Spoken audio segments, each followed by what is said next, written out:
Jesus said, well, you know the commandments, what do you think? And the guy says, well, to love the Lord your God with all your heart, soul, mind, and strength. And the second like it is to love your neighbor as yourself. And so, as I've thought about these things, you think about, okay, well, what would a better money be like? Or what should money do? Well, a money that would honor God would be a money that would honor people. It would be a money that would honor work that people do. It would be a money that would honor and not steal from people. It would also be a money that honored God. Okay, well, what does that look like? How would a money honor God? Well, God made the world. God made the world to operate a certain way. He made the world with parameters, with constraints, and we find freedom not by ignoring those restraints and trying to establish our own, but by submitting to those restrictions. Some of you have heard, listen to the podcast, we use this example. So the fish that declares, I'm going to be free, and he jumps out of the water onto the bank of the river, is going to quickly find that he misunderstood the nature of freedom. And so this is the same thing is true of us. Like there are constraints that produce freedom, experiential freedom, and that produce the atmosphere in which people can thrive.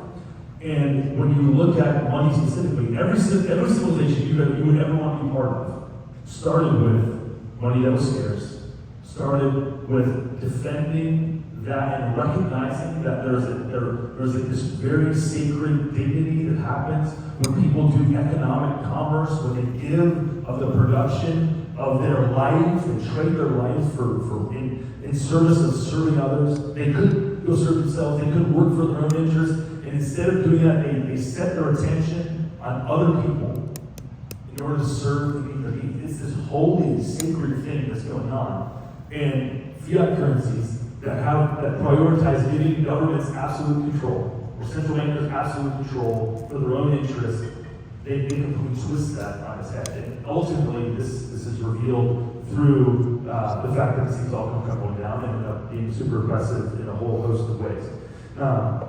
And so these are some of the things that are motivating what we're talking about. So I want that to just be kind of, again, as we move into some of the different things we're going to do, just like thinking about that reality. People, ultimately, God denominates success in His glory and the souls of people.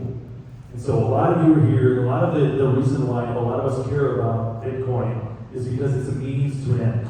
It's a means to a larger end of serving people and serving ministries and serving, just all kind of our own families and generations of families, which is kind of what the theme of the conference is about. So there's all kinds of, the world that we're in right now drives short-term thinking. It incentivizes short-term thinking, making money quickly at the expense of other people, trying to get one over on people, trying to do these kind of things.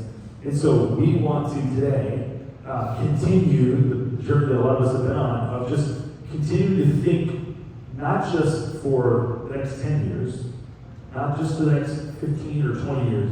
We want to think generationally, both for our own benefit, but also for the benefit of our children, our grandchildren. There's another scripture passage that talks about that a godly man leaves an inheritance to his children's children. So a godly man, a good man, looks at, as he's thinking about architecting his life, his goal is not just to YOLO, get rich, have fun today, but to build, to work, to deny himself, women to deny themselves in order to serve generations more.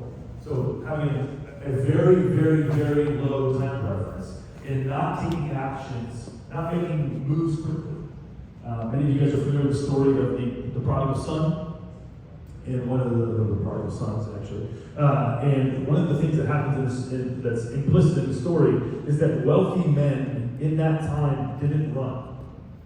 They were so rich they didn't need to run. They'd have other people run for them. And so when you get to the end of the story of the prodigal sons, the father, who's been told by his son that he wishes he was dead so that he could get his portion of the inheritance early, he sees this at a distance and takes off running.